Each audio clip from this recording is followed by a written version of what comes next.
Bom, pessoal, mais uma vez é um prazer estar aqui com vocês nesta noite, onde vamos falar de um capítulo bastante controverso, né? O Evangelho segundo o Espiritismo, capítulo 23, aquele capítulo que Kardec, ali, no momento da codificação, pensou várias partes do Evangelho, onde Jesus fala algumas coisas para a gente, que a gente às vezes fala assim, não, melhor não, né, fingir que não vi isso. Peraí, não entendi. Kardec resolveu chamar esse capítulo de moral estranha ou estranha moral, por conter essas falas polêmicas, mas que quando estudamos o Evangelho, quando buscamos texto e contexto, nós entendemos que ali não tinha nada de estranho. Então, é disto que iremos falar esta noite. Antes de começar, eu gostaria de convidá-los, mais uma vez, a assistir o nosso programa Fé e Razão, que vai ao ar toda quinta-feira, às 20 horas, das 20 às 22 horas, comigo, Antônio Custódio, Zé Roberto, Carlos e Ricardo Melo, que está na fotinha aqui pequenininha, né? Que participa lá conosco também. Sempre um convidado interessante para trazer algumas novidades para vocês. Amanhã, por exemplo, a gente vai estar com a Beth Albuquerque, que já foi presidente da Aliança, que ainda é secretária da Aliança e é presidente do Grupo Espírita Anjo Ismael. Ela vai falar um pouquinho sobre essa coisa da gestão da Casa Espírita, né? Vocês acham que é facinho, né? Às vezes a gente acha, pô, bacana, é só montar o centro ali e ir fazendo as coisas, mas a gente também enfrenta problemas. Afinal, aqui no centro nós temos diversos trabalhadores que são seres humanos. E como ser humano, todo ser humano tem suas preferências, tem suas opiniões, e então cabe a uma diretoria forte estar ali fazendo esse trabalho, essa administração, sabendo distribuir os trabalhos, sabendo explorar melhor o talento que cada um tem, daquele que é médium, daquele que é sensitivo, daquele que é intuitivo, daquele que tem um sorriso direto no rosto, que pode ficar para receber as pessoas no centro espírita, aquele que sabe falar com as pessoas em público, enfim, tudo isso amanhã no Fé e Razão. Pedro, quinta-feira, às 20 horas, não dá, eu tenho compromisso, eu estudo, eu trabalho, eu frequento um outro grupo de espírita ou um outro grupo de algum outro estudo, não tem problema. Fica tudo gravado lá. Desde o primeiro programa, desde o programa piloto, o -1 que a gente chama lá, tem lá no YouTube e você pode assistir até os últimos, ok? Só para lembrar, nesse programa a gente procura abordar os temas da atualidade com uma forma filosófica. Afinal, o Espiritismo é ciência, filosofia e religião. Então, bora lá conversar sobre o que a gente veio conversar. Estranha moral, né? O que é estranho? O que é estranho, né? Eu tenho ali o meu dia a dia, eu sou acostumado com algumas coisas, com alguns padrões, com uma coisa chamada senso comum, né? Sabe aquela coisa, eu nasci, efeito Gabriela, né? Eu nasci, já era assim, continua assim, vai ser assim, sabe? Então, não, eu nasci, todo mundo já fazia assim. Então, tudo que vai contra esse senso comum, essa minha rotina, esses meus hábitos, eu acho estranho. Às vezes algumas pessoas fazem algumas coisas que eu acho estranho. Às vezes algumas pessoas falam algumas coisas e fazem outras, e eu acho estranho.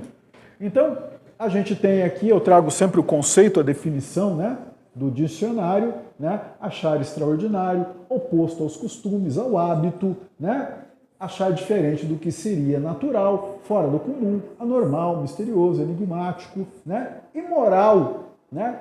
Que é da raiz mores, latina, né? Costumes, conduta, meu modo de agir. Então, esse conjunto de moral, que na verdade, quando a gente vem aqui e quando a gente vem falar com vocês e quando vocês vêm ouvir aqui, a gente está esperando ouvir algo sobre a conduta ideal que eu devo ter para elevar-me, para o que a gente chamava até pouco tempo de salvar-se, evoluir. E a conduta moral, ela está totalmente interligada a isso. Sou eu que estou dizendo? Jesus, lá no Evangelho. Na oração eu toquei aqui num assunto, eu falei sobre Kardec, né? E falei de uma orientação de Kardec. Jesus fala pra gente, né? Para amar a Deus sobre todas as coisas, ama teu próximo como a ti mesmo. E Kardec vai lembrar a gente de uma coisa: amai-vos e instruí-vos. Tem alguém que não seja espírita aqui, frequentando hoje? Não? Que maravilha! Então, minhas perguntas serão extremamente pertinentes. O Espiritismo é nos transmitido através de 5 livros. Livro dos Espíritos, o Evangelho segundo o Espiritismo, Livro dos Médiuns, Céu e Inferno, a Gênese. Quem já leu um desses livros? Eu li todos. Calma. 1. Quem leu 5 pode levantar também o dedinho, só pra gente... 2. 3. Só você. 4. 5. Agora levanta a mão com gosto. Pode, né? Amai-vos e instruí-vos. Eu estava fazendo, na semana passada, aquele capítulo do Evangelho que fala sobre falsos cristos, falsos profetas. Tomem cuidado, não se deixem levar. Estudem. Será que aquele rapaz hoje é o Pedro, amanhã pode ser o Custódio, depois amanhã a Cleo, o Carlos? Será que aquelas pessoas estão realmente falando as coisas de acordo com a doutrina, de acordo com os livros ali, com Kardec? Será que aquelas pessoas estão falando? Como é que eu vou saber? Lendo. Ah, Pedro, eu não gosto de ler. Tem e-book hoje. Gente, eu venho no carro, às vezes hoje mesmo, eu venho no carro, ligo ali, boto ali no e-book, facinho, né? Aqui, ó. Minha amiga, como é que você chama? Karina, né? Karina também está dizendo que é facinho, né? Você vai ali, pode ouvir no rádio do seu carro, pode ouvir em casa, em qualquer lugar. O pessoal até acha estranho, né? Outra moral estranha, que eu falo um dos lugares mais gostosos que eu achei para estudar na minha vida foi o banheiro, né? Minha mãe que não gostava muito disso, né? Mas por que não? Então, estudem, questionem. Livro dos Espíritos é a coisa mais fácil de ler. Não é verdade, Flávio? Né? Coisa mais fácil de ler. Um livro de perguntas e respostas. Vai lá, lê uma pergunta, lê uma resposta. Tá bom. Só isso. Um dia. Evangelho segundo o Espiritismo, facílimo de ler.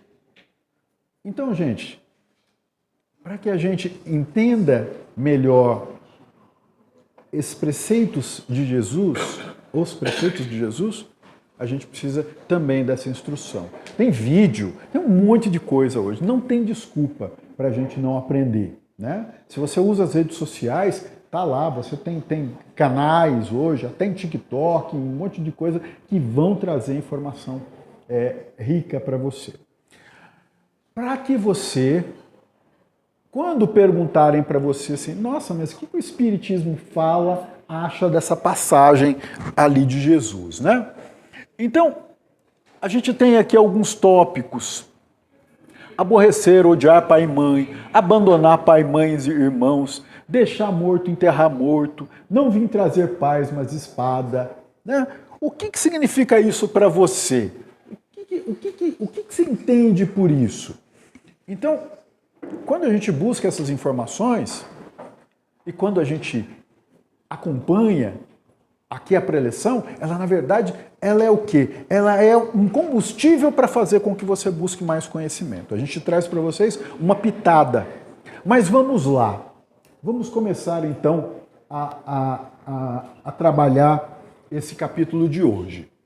Então, eu não vou ler tudo isso, né? Muita coisa, mas eu deixo aqui no quadro aqui para vocês observarem, lerem, quem quiser. Como eu disse, tudo a gente precisa analisar texto e contexto. Não dá para você separar as coisas. Nós mesmos aqui, como sociedade, como civilização, coisas que há 100, 200 anos para nós eram comuns, como a escravidão, por exemplo, hoje não são. Pode ser que ainda haja, mas não é mais senso comum, não é mais comum, não é mais aceitável para a gente. Há 200 anos tinha aquela coisa do duelo para lavar a honra. Era comum. Hoje não é mais aceitável pelo nível ético e moral que nós atingimos. Há cerca de 2000 anos, quando a gente pega então alguns textos e analisa, a gente vai ver que tem alguns probleminhas. Opa, lista do bolinho. Bom, vamos lá.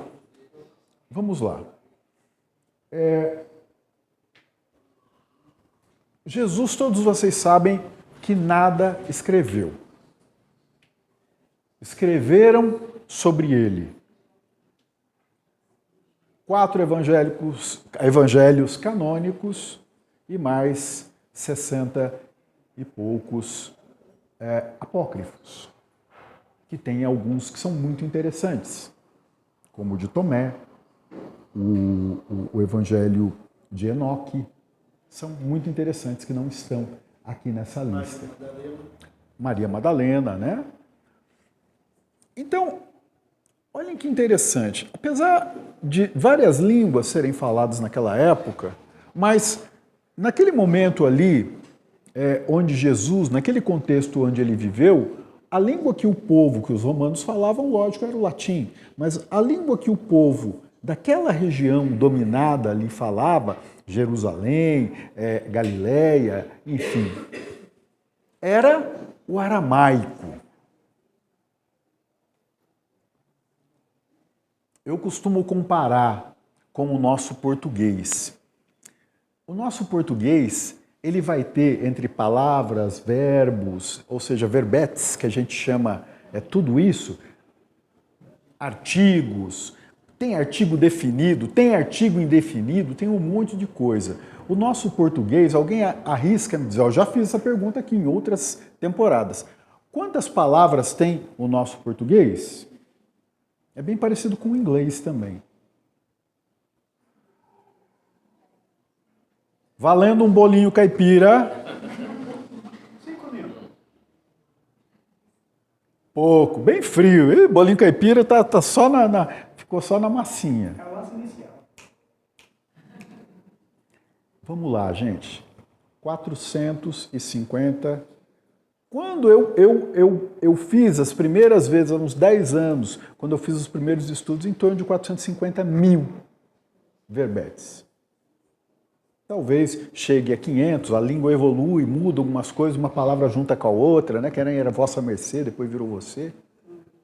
Né? O inglês, mais ou menos, isso também. Aí o alemão vem, outras línguas que têm 700.000, vem o plano espiritual ligando para ver se ele está aqui realmente. As línguas orientais, né? Mais de 1 milhão. Quantas que vocês acham que o aramaico tinha?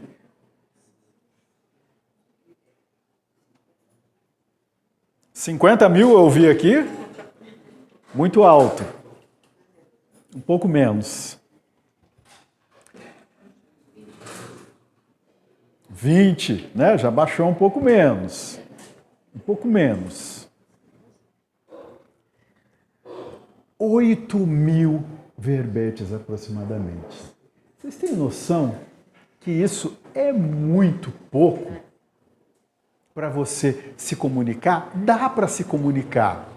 Mas, por exemplo, era uma língua que não tinha os artigos. Eu vou jogar aqui uma polêmica, como diz meu irmão Carlos Chagas, ele fala, se não for para causar, eu nem saio de casa, né? Quem disse que Jesus disse, eu sou o caminho, a verdade e a vida? Porque se não haviam os artigos, essa interpretação precisava buscar uma certa lógica. Quem é o caminho do quê? Eu estou indo no caminho da cidade, eu estou indo no caminho do Urbanova, eu estou indo no caminho da minha casa. Então, Carlos Torres Pastorino, por exemplo, ele vai dizer que Jesus não fala eu sou o caminho, a verdade e a vida. Ele diria assim, eu sou o caminho da verdade e da vida. E por aí vai. Olha que interessante que a gente tem. Olha como nossa língua é rica. Não é 8 ou 80. Eu tenho entre 8 e 80 muitos outros números. Então, por exemplo, eu posso dizer para uma pessoa, eu te amo. Eu posso dizer para uma pessoa, eu gosto de você. Os jovens, né? Pego bem com ele, né? Tá. E outras, né? Se tiver mais alguma palavra aí que a gente vai ficando desatualizado. Eu posso dizer que eu não gosto muito de tal pessoa. Eu posso dizer num extremo que eu odeio aquela pessoa. E eu posso também ter um negócio, não vou dar aula de português para vocês não, mas tem um negócio que a gente chama de hipérbole, ou seja, o exagero. O exagero. Eu tenho um amigo, né? Eu gosto de pedalar, um amigo meu pedalou 500 quilômetros esses dias num dia só, 23 horas pedalando. O que foi a primeira coisa que ele falou assim? Nossa, vou dormir um mês. Alguém acha que ele vai dormir um mês? Não. O que ele quis dizer? Eu estou muito cansado, eu estou com muito sono, então quero dormir o suficiente para eu poder me recuperar, né? E a gente também, no nosso dia a dia, usa essas hipérboles para falar algumas coisas. Estou com fome, né, que eu poderia comer um animal inteiro, podia comer o mundo, podia, sabe? Estou com tanta sede que eu beberia o Pacífico. Então a gente vê que existem, além das limitações no aramaico, do número de palavras que Jesus tinha ali para praticar, ainda existem também essas coisas da hipérbole. Quando você começa a verificar, a ler o Evangelho, a estudar, você vai ver que Jesus era um cara extremamente bem-humorado. Alguém duvida que Jesus era depressivo? Jesus era um cara bem-humorado. Ele dava alguns exemplos, passava algumas mensagens em formas de parábola ou dessa hipérbole oriental que ele vai utilizar aí para passar os seus ensinamentos. Então, olha que legal. Vamos lá aos capítulos, né? Então, deixei aqui algumas coisas para vocês verificarem, né? Aqui, ó, um que é legal, né? Quando Jesus está conversando ali com o rico e vê a dificuldade que ele tem para doar as coisas dele para que ele possa ganhar. Né? Jesus extremamente sábio. A energia que Jesus sentia das pessoas. Então, vocês imaginam, chega aquela pessoa e fala com Jesus sobre, olha, eu jejuo 3 vezes por semana, eu faço isso, eu faço aquilo, eu sou bonzinho com a minha família, eu trato bem meus cachorros, eu faço isso, faço aquilo. O que me falta para ganhar o reino dos céus? Vende tudo que você tem, vem e me segue. Dentro dessa frase que Jesus fala, já tem um significado aí. Será que eu preciso ir exatamente atrás de Jesus? Porque Jesus acabou ficando pouco tempo por ali encarnado. Na verdade, eu estou querendo dizer, me segue ao quê? Faça aquilo que eu estou te orientando. Sabe? O comer o corpo de Jesus, o beber o sangue de Jesus, é tomar essas responsabilidades, essas orientações para que a gente faça também igual. Então, quando Jesus vê que aquela pessoa, o peso dos bens materiais que ela acumulou era realmente muito pesado e que ele acaba dando uma afastadinha e vai embora, ele pratica essa hipérbole, né? É mais fácil um camelo passar por um buraco de uma agulha do que um rico entrar no reino dos céus. Aí a gente vai buscar em outras coisas, a gente vai achar que o significado de agulha, a agulha significava umas portinhas pequenas que tinham, né? As cidades todas naquela época, elas eram muradas, né? Então Jerusalém tinha as muralhas, toda a cidade era murada, porque o povo, né? Não é que nem hoje, que a gente já é civilizado, ninguém faz guerra com ninguém, né? Naquela época, o povo, se não murar a sua cidade, vinha alguém e tomava. Vinha alguém invadir e tomava. Então, existiam os portões grandes das cidades e existiam pequenas passagens, que eles chamavam de agulhas. Vamos dizer que é para cortar caminho, né? Eu moro lá na granja, eu não preciso dar a volta na cidade para pegar a porteira, entrar e tudo. Eu posso pegar ali um atalhozinho. Então, eu posso considerar também que ele estaria falando do animal camelo passar numa agulha dessas. Agora, eu posso também entender que, como eu estava dizendo para vocês que o aramaico era pobre, uma palavra significava várias coisas. Ué, se o português é tão rico, a gente tem isso?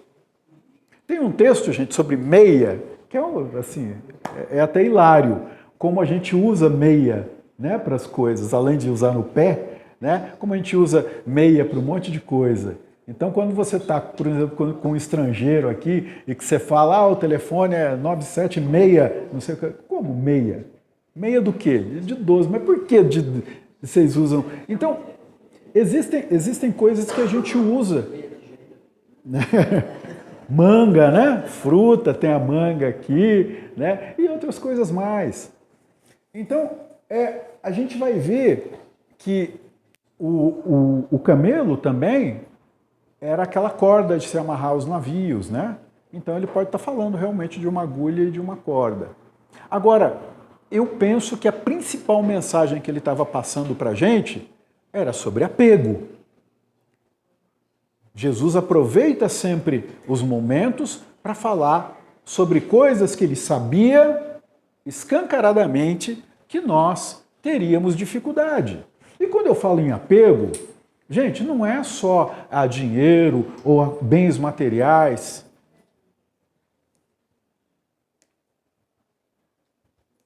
Quem que não é tão apegado a alguém e muitas vezes de uma forma até doentia?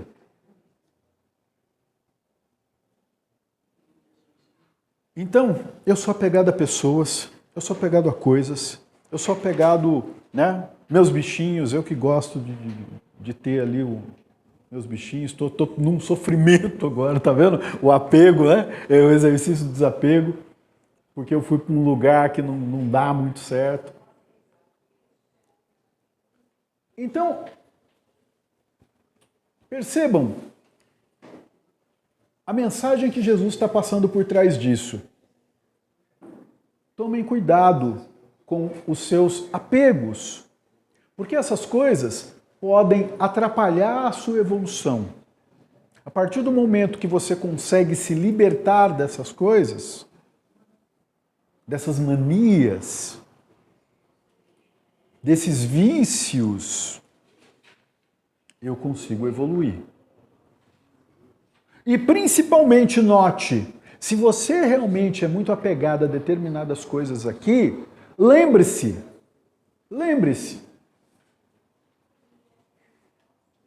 quem de nós poderia aqui, quem de vocês poderia me dizer que dia que você vai desencarnar? Qual é a ordem? Será que é os mais idosos que vão primeiro? Ou os mais novos? Não tem ordem. Não tem ordem. Por quê? O desencarne ele vem de várias maneiras. Eu posso sair aqui ser atropelado. Nem Chico sabia. Nem Nilton. Então,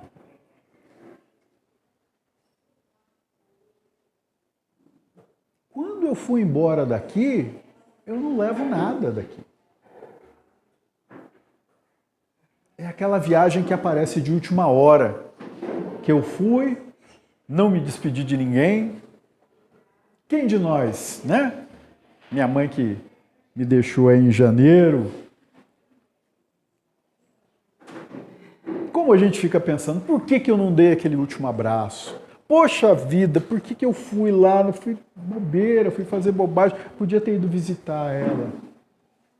Sabe, quem de nós não tem essa coisa? Mas como é que a gente vai saber? A gente não sabe esse dia desse adeus.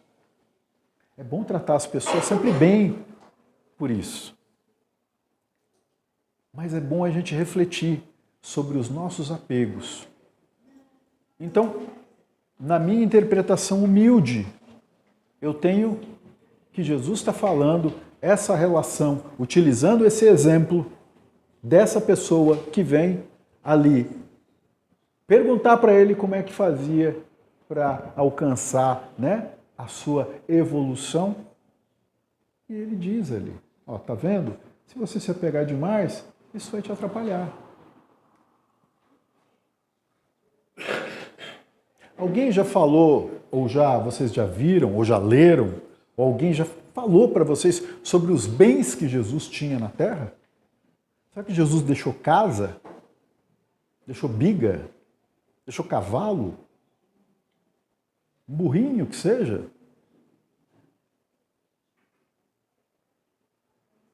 E quando aquele que aceitava, ele falava, né? Você vem, mas o Filho do Homem não tem onde recostar a cabeça. Então, olha que interessante essas passagens que a gente vai encontrando sobre Jesus falar aí. Aqui, um caso bastante simbólico sobre isso. Quando Jesus está querendo conversar com as pessoas, mestre, como eu faço para alcançar o reino dos céus? Como eu faço para me evoluir? Né? O que ele está falando aqui de novo? Acabamos de falar, né? Apego. Só que, quando traduziram, não sei porquê, em algumas versões que a gente tem do Evangelho, vai chegar isso para nós como aquele que não odiar seu pai e sua mãe, não é digno de me seguir. Poxa, será que isso não é estranho? Porque não estava escrito lá atrás, lá Moisés não trouxe para a gente lá, honrai pai e mãe. Será que não tem algo errado aí? Lógico que tem, gente. No aramaico era 880. Então eu tinha uma palavra para falar, gosto, amo. Só que era o quê? Contextual. Era aquela coisa olho no olho. Era aquele momento que eu estava construindo uma frase. Então eu entendia se aquela pessoa gostava, amava, né? Pegava bem, curtir, né? Simples. Então, o que Jesus está falando de novo para a gente? Apego, né? Apego, em comparação. Se eu me apegar demais, mesmo que seja minha família, e não fazer aquilo que eu vim aqui fazer, e não buscar a minha mudança ética e moral, afinal a gente nasce em famílias que muitas vezes a gente vai ter... Eu me lembro as primeiras vezes quando nós que somos de berço católicos, minha mãezinha, meu pai desencarnaram, mas o meu pai ele tinha um entendimento, uma abertura melhor para todos os assuntos. Minha mãe era um pouco mais Então falar, tá vendo? Depois que virou espírito, começou as coisas não dar certo para ele, né? Mas não é. Depois a gente vai conversando, não, mãe, não tem nada a ver, as coisas são as mesmas. É a visão da gente que vai mudando. Então, é lógico que Jesus não estava pedindo para ninguém odiar ninguém. Eu acho que Jesus não deu esse conselho para ninguém. Mas, mais uma vez, ele estava falando, apego. Cuidado, mesmo a sua família, mesmo a sua mãezinha querida, que carregou você no ventre e que cuidou tão bem de você quando era pequenininho, cuidado. Cuidado, se apegar demais, porque daqui a gente não leva nada. E quando essas pessoas partem, quando a gente se apega demais, a gente tem muito sofrimento. Então talvez a gente precisasse trabalhar um pouco melhor esse tipo de coisa. Aqui uma passagem da Gênesis, né? E Jacó amou também mais a Raquel que a Lia, e Jeová, vendo que Lia era odiada, mais uma vez a gente tem aí a hipérbole, né? Atuando, ou que na verdade a gente está claro aqui que está fazendo só um comparativo. Eu tenho 3 filhos. 3, aliás, né? Às vezes eu abro 5, já é os netos. Eu amo os meus filhos da mesma forma. Mas será que assim, o meu entendimento com todos eles é igual? Não. Não. Então, eu não estou dizendo que eu ame mais um filho ou odeie ou goste menos. Mas eu tenho mais afinidade, muitas vezes, com fulano do que com cicrano. Meu filho mais velho, a gente fica anos sem se ver, encontra, ninguém cobra nada de ninguém, mas é porque ele trabalha demais. É um menino que foi aniversário dele, a gente não conseguiu encontrar com ele por causa dos trabalhos que ele faz. Já o do meio é um grude, é apegado. É carente, é aquela coisa que está sempre ali, sempre requisitando, sempre... Aí a gente acaba brigando mais, que é aquela coisa, né? Muita, né? Mas é gostoso. E tem o terceiro, que é um meio a meio dos dois aí, né? Tem um pouco do outro e tem um pouco... Então é assim, a gente tem os filhos... Não que eu possa chegar aqui e falar assim, eu amo mais fulano do que... Não, eu tenho mais afinidade, eu tenho mais compreensão. Eu sento do lado dele, parece que a gente se entende por pensamento. E a gente tem amigo que é assim, a gente tem um monte de gente que a gente pode trabalhar dessa forma. Então, comparativamente, eu prefiro fulano do que cicrano. E eu tenho essa palavra para definir isso. Mas não que eu ame mais ou menos. Tem coisa que a gente gosta de fazer com o filho, tem coisa que a gente gosta de fazer com o outro. Tem coisas que eu gosto mais, eu gosto muito de música, eu não vou convidar um amigo meu que não gosta de música para ir comigo num espetáculo musical, que eu saiba que ele não gosta, porque ele vai ficar lá... Não entende como eu entendo. E talvez eu não seja convidado por ele por alguma coisa, porque ele vai falar, não, Pedro, eu não chamei porque você não gosta daquilo. Então a gente precisa tomar muito cuidado com esses termos comparativos que eram usados naquela época e que podem confundir um pouco a cabeça da gente, né? Abandonar pai, mãe e filhos, né? Que oportunidade que Jesus vai falar isso? Jesus está na sinagoga, lá na Galileia, falando com as pessoas. É interessante que a gente não vai ter ali no Evangelho exatamente sobre o que Jesus está falando. Mas quando chega alguém e diz para ele, mestre, sua mãe e seus irmãos estão lá fora. Maria tinha uma pulga atrás da orelha que ela sabia, esse menino vai acabar se dando mal, porque ele está mexendo com o sinédrio, está mexendo com os poderosos da época. A gente não pode nunca esquecer que naquela época nós tínhamos um governo teocrático, né? A religião, ela comandava tudo. Então, os sacerdotes e o próprio rei obedeciam muito às questões religiosas. E não eram questões pequenas, eram questões que poderiam levar você, meu amigo, minha amiga, à morte, dependendo de que você fizesse.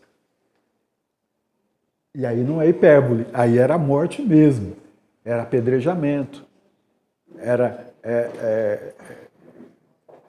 o caso, né, que Jesus acabou passando aí, que é a crucificação. Então, a gente precisa entender, né, o que é essa lógica, né? E a gente vai ver que a gente faz isso normalmente na nossa vida. Eu tenho certeza que todos vocês nasceram numa família e depois crescendo, não que vocês tenham enjoado daquela família, talvez os pais podem até ter enjoado de vocês, mas chega um momento que vocês vão fazer o quê? Vocês vão abandonar aquela família de vocês para criar a sua própria. É assim a nossa cultura, é assim a nossa educação, aqui falando da nossa sociedade. Então, isso para nós é algo comum. Nos primeiros dias, eu estou sempre lá na casa da mãe, né? Principalmente domingão, né? Filar macarronada, né? Comer lá, tudo, chega. Depois as coisas vão, os compromissos da família nova vão se sobrepondo aos da família antiga. E é normal isso. É a mesma coisa. Se eu não... Mais uma vez, aqui Jesus de alguma forma está falando para a gente de apego. Então, a gente vê aqui, né? Interesse da pátria. Ainda bem que o Brasil não é muito de guerra. Mas vários países aí que, infelizmente, né, eu fiz até uma brincadeirinha, mas a gente vê que ainda o ser humano resolve muitos dos seus problemas com guerra. Ou finge tentar, né? Gente que nunca viu um cara de um país, que nunca viu o outro do outro país, vai lá para um dar um tiro no outro, como se isso fosse resolver alguma coisa. Vai lá, um explode o bairro do outro, como se isso fosse resolver alguma coisa. E as questões entre as pessoas que estão no poder lá acabam demorando para se resolver, porque não são eles que estão apanhando, né? Mas a gente sabe, né? Mesmo eu que fui dispensado, a gente sabe que se um dia o país entrar em guerra, ele vai chamar todo mundo. E você é obrigado a ir. E a gente tem esses interesses da pátria, tem os interesses da nossa nova família, tem aquele trabalho que eu arrumei no exterior e que eu vou ficar longe da minha família. Ou simplesmente, né? Aquele filho que passou numa escola, numa faculdade mais longe de casa. Tudo dói no início, mas eu preciso exercitar esse meu comportamento. Eu preciso exercitar mais esse tipo de coisa. Então a gente não vai ver nada de ilógico no que Jesus falava sobre a família, né? Aqui eu coloquei algumas fotos para ver, né? Então, Jesus está falando assim, ó. Imagina Jesus aqui falando com vocês. E alguém chega, ó, sua mãe, seus irmãos estão aí fora. O que ele aproveita para dizer? Ele falou, poxa, ele mesmo pergunta, ele mesmo responde. Mas espera aí, quem são meus irmãos? Quem é minha mãe e meu pai? Aí ele fala, aquele que faz a vontade do meu pai é minha mãe, meu irmão. Entenda bem, Jesus não está rebaixando a família, colocando estranhos nela. Muito pelo contrário. Jesus está ampliando esse leque familiar. Nessa sintonia maravilhosa que é o quê? Aquele que faz a vontade do meu Pai. O que é a vontade do meu Pai? Amar o próximo como a ti mesmo. Amar o próximo como eu vos amei, Jesus vai dizer. A gente sabe que há uma dificuldade hoje até em se amar a si mesmo, né? Se você acha isso ainda difícil, você pode usar uma outra coisa que Jesus também colocou. Ah, já que não deu, não faça para o próximo aquilo que você também não gostaria que se fizesse para você. Simples. Se aquilo desagrada para você, por que não desagradaria para o próximo? E se eu fizer, muitas vezes eu posso perguntar para a pessoa: ô fulano, fiz aquela brincadeira com você, eu vi que você não estava com uma cara muito boa, você não gostou? Não. Então beleza, vamos procurar evitar, vamos por outro caminho. Então, dessa forma a gente vai colocando essas coisas. Na verdade, então, ele não está falando para rejeitar a família, ele está dizendo para que a gente busque a afinidade no bem com as pessoas e sim, faça crescer essa família dessa forma. Tem uma outra passagem que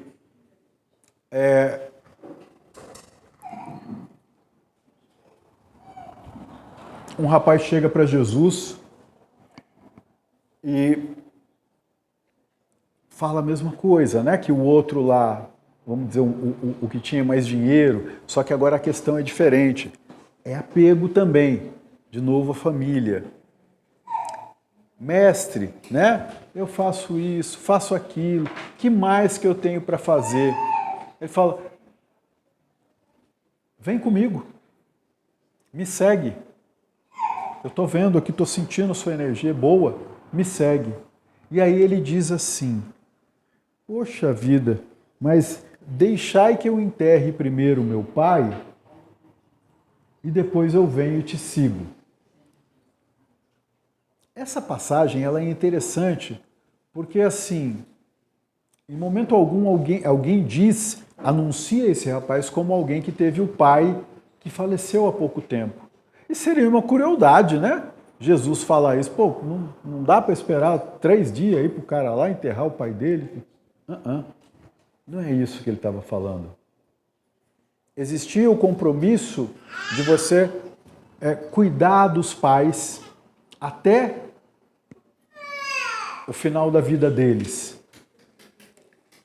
E depois tem uma outra passagem, né? Quem abria mão disso fazia suas doações para o templo, que era o tal do Corban, mas isso fica para outro capítulo, para outro dia. Então, ele não estava querendo dizer que o pai dele tinha acabado de morrer e que estava indo só lá enterrar e voltar. Não.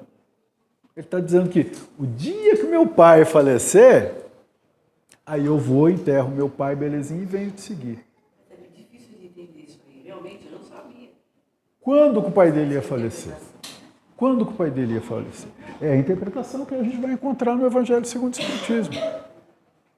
Quando que eu vou? Quando que isso vai acontecer? Será que você não vai antes do seu pai?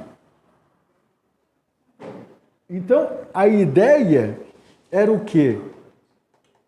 Mostrar para a gente o seguinte. O que aconteceu ontem? Quem de vocês tem a capacidade, sabe aquele errinho, aquela bobagem, aquela besteira que eu fiz ontem? Quem aqui, levante a mão, consegue voltar para desfazer esse erro?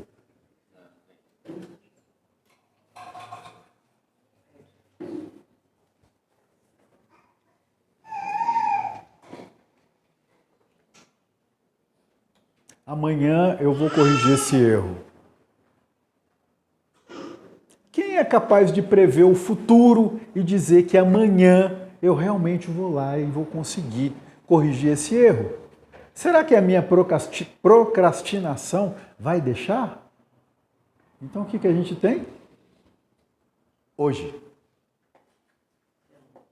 No dia 30 morreu uma vizinha nossa durante a noite. Era um dia não vai ser bom. Então. Ninguém sabe. É hoje. É hoje que eu preciso fazer as coisas. É hoje que eu preciso buscar seguir Jesus. E a gente, através da escola de aprendizes aqui, a gente ensina muitas vezes para você, orienta para você. O que eu estou fazendo aqui? Se você já se fez essa pergunta, é só ver os seus pontos fracos. Existem trabalhadores que a gente faz em reunião, aí que você vê, o cara fala assim, eu sei perdoar, eu sei fazer, sabe? Eu sou um cara que não guarda rancor de ninguém. Não, isso aqui eu faço bem. Então, quando você vê a provinha dele ali, é nota 7. Só que ele se acomodou naquilo. Mas e aquele erro lá, aquele vício, aquele defeito que você tem? Como é que você está lutando contra ele? Se você não estiver lutando contra os seus defeitos, contra os seus erros,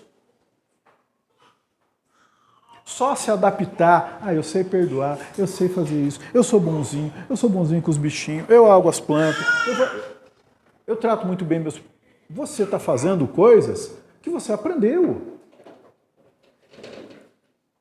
Você já aprendeu, você já veio em outras encarnações e conseguiu assimilar essas coisas. Agora, você precisa ver onde que está teu erro, onde que está teu vício, onde que está teu defeito. É lá. É lá que você tem que investir o seu tempo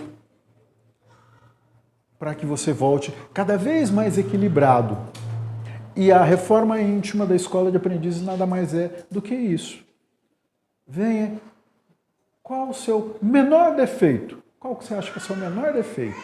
Vamos trabalhar ele? Beleza. Venceu? Vamos para mais um. E vai nessa tentativa. Vai nessa tentativa. Porque se a gente não fizer isso, gente, como é que a gente vai evoluir? Comparem-se. Como é que eu era há 10 anos? Não fisicamente, né? Cabelo era mais preto, né? A pele mais brilhante. Não. Espírito. Quem é você? Você é um espírito encarnado no organismo vivo, nesse corpo maravilhoso. Então, busque essas modificações para você entender. Não deixa para enterrar os outros. Você não sabe se vão enterrar você amanhã. Faz o teu. Faz aquilo que é necessário hoje. Bom, essa passagem aqui foi terrível, né? Porque trouxe para a gente guerras, uma série de coisas. Essa interpretação. Que não cuideis que vim trazer paz à terra. Não vim trazer paz, mas espada. Que a partir de agora, uma casa vai estar dividida. Poxa, será que Jesus está pregando para a gente fazer guerra? Será que Jesus está pregando algo desse tipo para a gente? Sendo que ele só falou de amor? Não. Ele está querendo dizer para a gente que essas buscas para a sua evolução vão ter um preço. Muitas vezes a sua própria família pode não aceitar. Eu conheço famílias, a Cláudia estava falando aqui, né, do Evangelho no Lar, na sua casa, se você quer isso, eu acho muito bacana. Eu participei de caravanas, a gente fazia Evangelho no Lar na casa das pessoas, e era muito bacana, aquelas casas onde você chegava, que as pessoas muitas vezes não eram espíritas, eram de outra fé, mas viam que era oração e falavam assim, poxa, eu participo também. Ou aquelas tolerantes também, que mesmo não participando, ficavam ali tranquilas. Mas a gente pegou também muita situação de que você ia fazer isso e às vezes a gente era até maltratado por algumas pessoas que não partilhavam na mesma fé. Era aquele olhar meio feio, era aquela coisa de comentar com o outro ali meio que vai cochichar, mas todo mundo ouve, né? Você está acreditando nessas bobagens aí, não sei o quê, sabe? Então, muitas vezes para você conseguir a sua emancipação, a sua evolução, você vai ter essas dificuldades até com a própria família. Francisco de Assis que o diga, Paulo de Tarso que o diga. Pessoas que tiveram que fazer transformações nas suas vidas, quebrar esquemas feitos, o que a gente chamaria de paradoxo, aquele esquema que já era daquele jeito, todo mundo queria daquele jeito. E essas pessoas esses dois principalmente que eu falei, abandonaram prestígio, cargos, dinheiro. Para quê? Para cuidar da espiritualidade. Nosso maior bem. Aquilo que nós deveríamos investir a maior parte do nosso tempo. E eu digo nós porque eu também faço parte disso. Eu estou aqui falando para vocês, inspirado sempre pelos mentores que acompanham a gente, mas a gente também, a gente precisa fazer isso.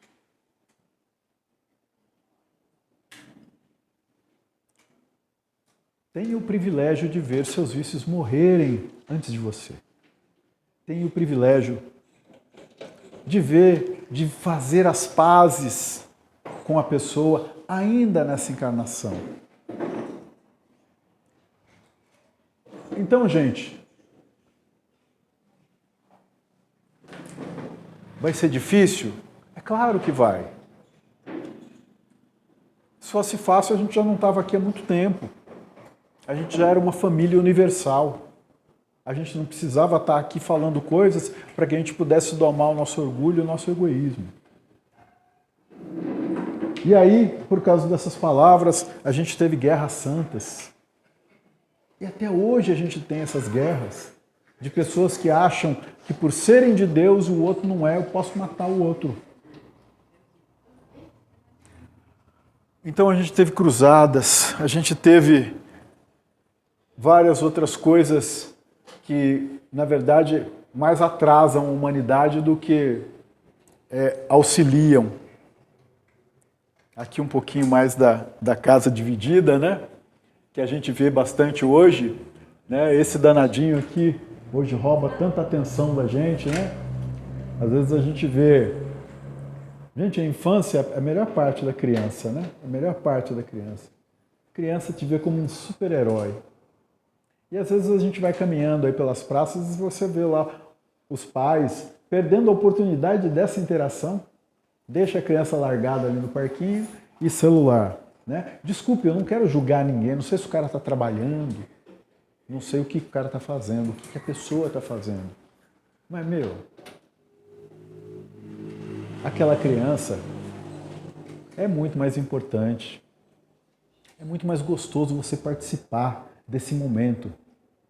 Que depois vira adolescente e tem até vergonha da gente, né? Vai dar beijinho na porta da escola, eles dão aquela esquivada até chegar de novo à juventude, ali um pouco mais adulto, que aí a gente não é mais super-herói. Mas aí eles começam a ver que, poxa, aqueles conselhos lá, né, como minha mãe, né? A gente costumava dizer, se a minha mãe for contra uma viagem, não vai que não vai dar certo. Parece que o negócio era incrível. Incrível. Então, que a gente possa resolver os nossos conflitos de uma forma melhor, né? Porque Kardec nos orienta sobre a fé raciocinada, aquilo que realmente faz sentido.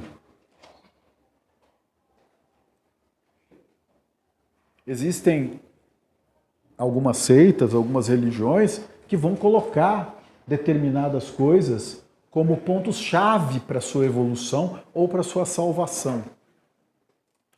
Mas muitas vezes essas mesmas deixam o amor lá para a segunda prateleira. Quando Jesus fala amar ao próximo como a ti mesmo, ele não define quem é esse próximo. Isso fica bem claro na palavra do bom samaritano, quando ele utiliza de pessoas que são ditas de boa índole, né? Não ajudam, não fizeram nada com aquela pessoa que estava lá sofrendo, e aquele que era tido como de má índole é que ajuda. Jesus está querendo dizer o quê? É para todo mundo. A lição é para todo mundo. Não dá para eu separar até as pessoas que eu não gosto, que eu tenho problemas.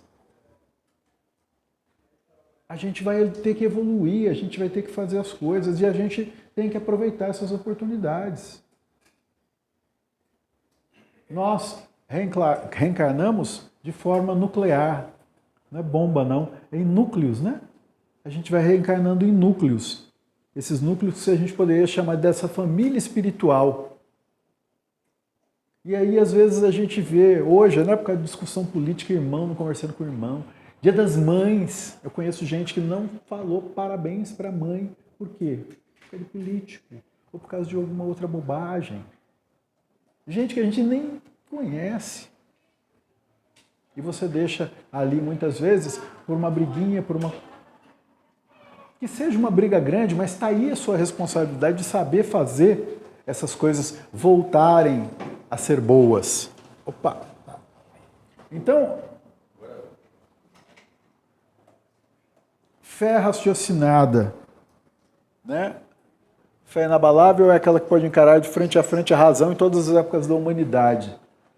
Se alguém te disser alguma coisa que você não consiga enxergar, e isso o Espiritismo veio trazer para a gente, dessas várias passagens em que a gente via explicações estranhas, como aconteceram esses casos dessas guerras, a Santa Inquisição, que de santo não tinha nada. Porque o homem, gente, ele começa às vezes punindo as pessoas por um motivo religioso, mas como o homem é ambicioso, daqui a pouco ele vai inventar um outro motivo para usurpar algum bem daquela pessoa, para usurpar uma outra pessoa daquela pessoa. Ele vai usando essas desculpas.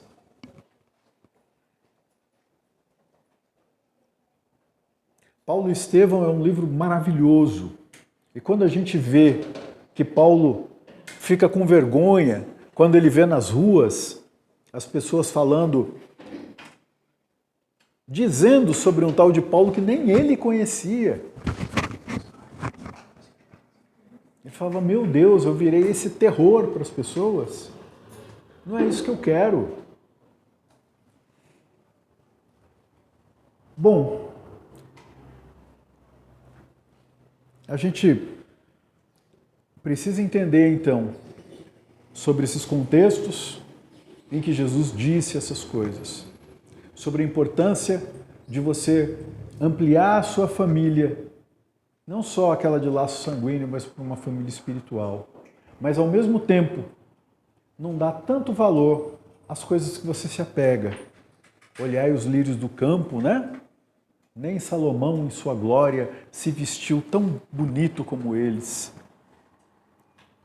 A minha esposa adora flores. Tem flores que são maravilhosas. A flor de maio lá que brotou em casa é um espetáculo da vida.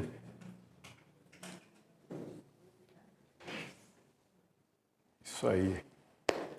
Então, a gente precisa ser um pouco melhor do que a gente é. As plantas, todos os dias, limpam da nossa atmosfera o gás carbônico e devolvem para a gente o oxigênio. As plantas, o amor delas chama-se fotossíntese. Com a gente, que vai cortar elas amanhã, que muitas vezes vai fazer algo de ruim. Os bichinhos, que tanto alegram a nossa vida, por vezes fazem a segurança do nosso patrimônio, e nos amam. Mesmo que às vezes a gente seja um pouco cruel com eles, eles acabam amando a gente. Não sois vós mais importantes do que eles? Olhai os pássaros do céu, né? Que não semeiam, nem cegam, nem ajuntam em celeiros, e o Pai provê. É lógico, Jesus não está falando para todo mundo chegar amanhã e pedir demissão no emprego, porque a gente construiu uma sociedade de uma forma que a gente precisa trabalhar para suprir as nossas necessidades físicas. A gente carrega aqui com o nosso espírito esse corpo físico que precisa de algumas coisas, mas ele estava querendo alertar a gente do quê? Apego, supérfluo. Né? Eu tenho um sapato, aqui um tênis branco, um sapato marrom, um sapato preto, né? Vou falar nada não, senão a mulherada vai começar a... Mas... Então, gente... Não, obrigado. Pode ir. Eu penso que a vida é tão simples, a vida é tão fácil de acontecer, as coisas boas para a gente, e muitas vezes a gente acaba arrumando problemas para a gente, né? A professora Lucelena Galvão, que é uma excelente palestrista, fala sobre filosofia, fala sobre ética e moral. Ela nos traz tanta coisa bacana. E ela fala que... Opa, estou fazendo confusão aqui. Que o ser humano, ele tem mania de arrumar problema. Ele gosta de um problema. Se não tem problema, às vezes, fique tranquilo que ele arruma, né? Tem até aquela musiquinha, né? Eu não preciso de ninguém para fazer coisa ruim comigo, né? Eu sozinho, né? Eu sozinho.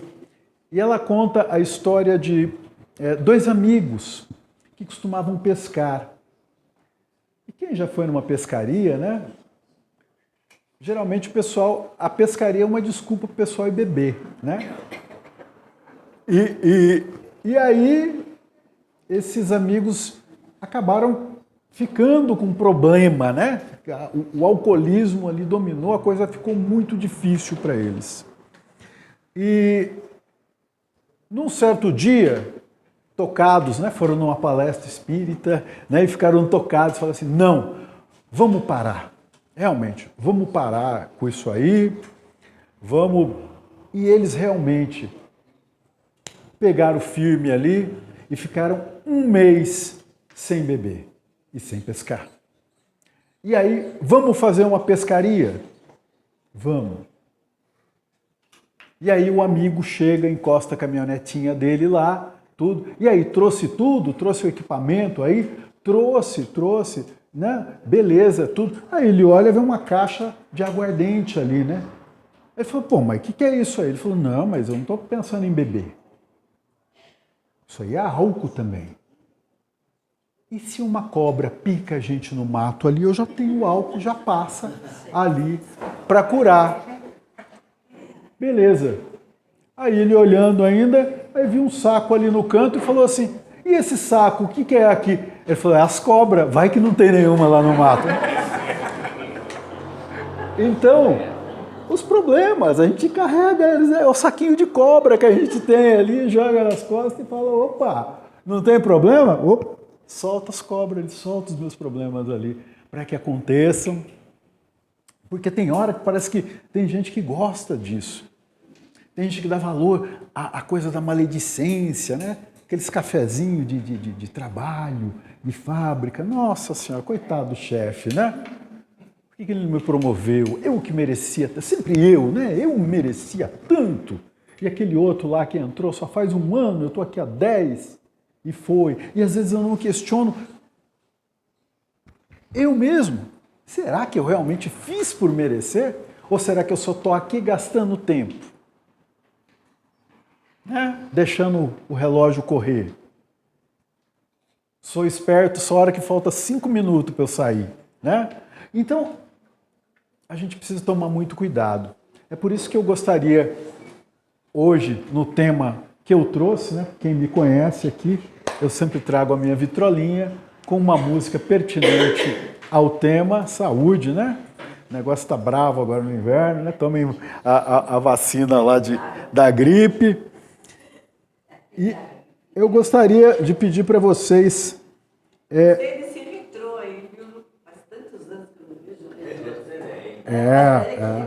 Ela, na verdade, ela não é tão velha quanto parece, mas é velha. Já tem uns 15 anos comigo aqui. Mas vamos lá, então. Eu trouxe hoje para vocês aqui Renato Teixeira, que é um dos compositores dessa música, muito bonita, né? Ao lado de Almir Sater, e que fala muito para a gente sobre a coisa de como a gente se comportar na vida, sabe? Essa música tem uma outra versão mais esticada que depois alguns sertanejos fizeram, né? Colocando uma estrofe a mais, mas ela está aqui no seu formato original.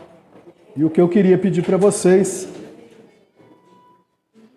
é que levassem sua vida tocando em frente.